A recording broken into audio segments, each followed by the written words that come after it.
સૌ પ્રથમ તમને જય શ્રી રામ। આજના આ વિડીયોમાં હું તમને જણાવવાનો છું ઇંગ્લિશ કીબોર્ડમાં ગુજરાતી ટાઈપિંગ કેવી રીતના કરવું।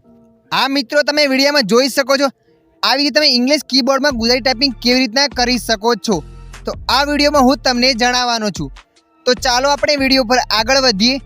વિડીયોમાં આગળ જોતા પહેલાં હજુ સુધી વિડીયોને લાઈક નથી કર્યો તો લાઈક કરી દેજો અને ચેનલ પર તમે નવા આવ્યા છો તો ચેનલને સબસ્ક્રાઇબ કરી લેજો, કેમ કે આવા ને આવા માહિતીવાળા વિડીયો તમને મળતા રહેશે।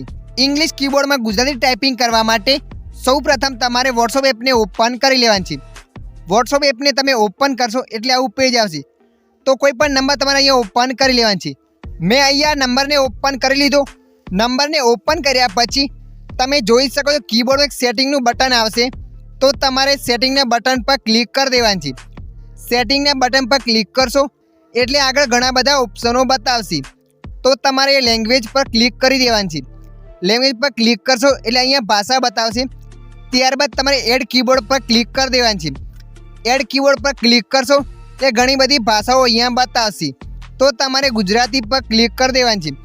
ગુજરાતી પર ક્લિક કરશો એટલે અહીં ઘણા બધા કીબોર્ડ બતાવશે। તો તમારે સિલેક્ટ કરેલ છે નંબર 1 વાળું એ સિલેક્ટ કરીને રાખવાનું છે। એ રાખ્યા બાદ તમારે ડન પર ક્લિક કરી દેવાનું છે। ડન પર ક્લિક કરીને પાછું આવી જવાનું છે। તો અહીંયા હું કીબોર્ડમાં પાછો આવી ગયો। કીબોર્ડમાં પાછા આવ્યા પછી તમારે અહીંયા ક્લિક કરવાનું છે। ત્યાં ક્લિક કરો લેંગ્વેજ ચેન્જ થશે।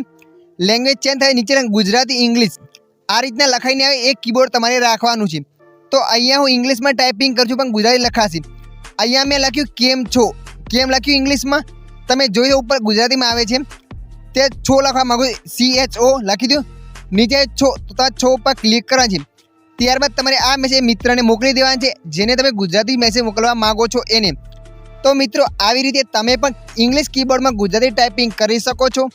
આ વિડીયો તમને મદદરૂપ લાગ્યો હોય તો વિડીયોને લાઈક કરી દેજો। અન્ય આવા વિડીયો જોવા માટે અમારી ચેનલને સબસ્ક્રાઈબ કરી લેજો।